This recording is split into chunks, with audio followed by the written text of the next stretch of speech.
मोगाच्या बाबा भयणीनो, जेजूची शिडकावणेची उतरां आमकां काय बरी आयचे दिसाक की आमी ओतम्याचो जो जीव काडटा वो कुडीचो जीव काडटा ताका जायते फावटी आमी भियेता.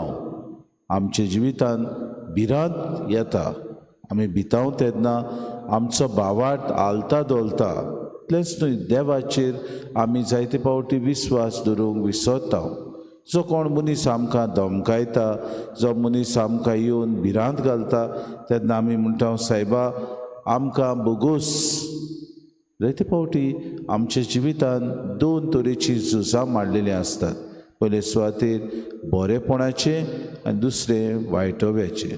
जायते फावटी वायटव्य आसा ते जैत व्हरता आमच्या जिवितान. कित्याक आमी पळयता वायट आसात ते मनीस उदीक ह्या संवसारान परजोळटात. 2 दिसांची मौजा मारून उदीक आनी उदीक दुसऱ्यांक त्रास आनी दुमाडो दितात. पूण बाबा आज जेजू आमकां उगडास करता.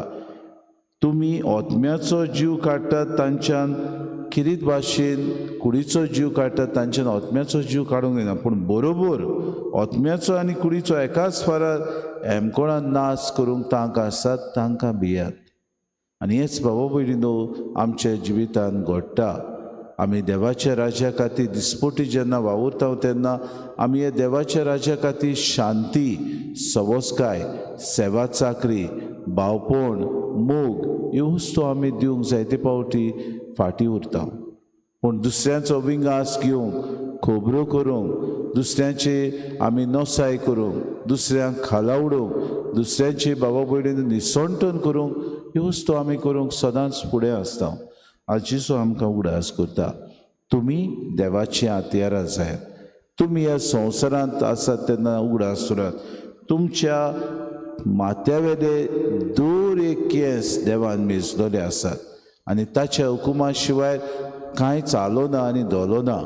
म्हणटकूच देवाक तांक आसा तें सगळें घडटा. देवाचेर पातयेवन तुमचें जिवीत सारात.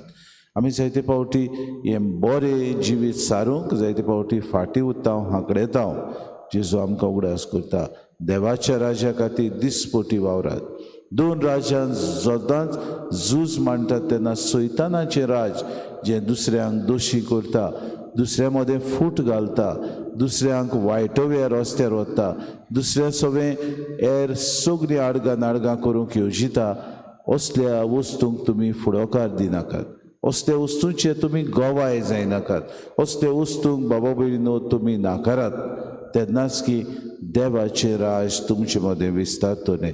देवाक आनी बू करून जेजून शिकयलेले वस्तूंक तुमी गोवाय दियात. आनी जो मनीस म्हाका मनशां उजीर परगोटीत ताका आनी म्हजो पाटलावदार म्हूण सगळ्यांक तो कोडयत जाल्यार स्वर्गार आसत्या म्हज्या बापा मुखार हांव ताका परगोडटलो. पूण जो मनशां उजीर म्हाका नाकारता ते स्वर्गार आसत्या म्हज्या बापा उजीर हांवूय ताका नाकारतलो. ह्या आश्वासनाची उतरां गोठ मनान आमी धरुया. देवान आमकां हें आश्वासन दिलां की आमी ताका परगोटीत जाल्यार, आमी ताचे गोवाय जाय जाल्यार बापा मुखार आमकां तो गोवाय म्हूण दितलो. आमची गोवायकी तो दितलो जाल्यार आमकांय तो सांबाळटलो. हीच कृपा आमकां मागून घेवया. उदीक आनी उदीक देवाक मानता तसलें आमी उदीक आनी उदीक ताचे गोवाय आमी जावं. उदीक आनी उदीक ह्या संवसारान बापाचे गोवाय जातना ताचें राज विस्तारूंक आमी वावरूंक हीच कृपा आमकां सगळ्यांक मागून घेवया.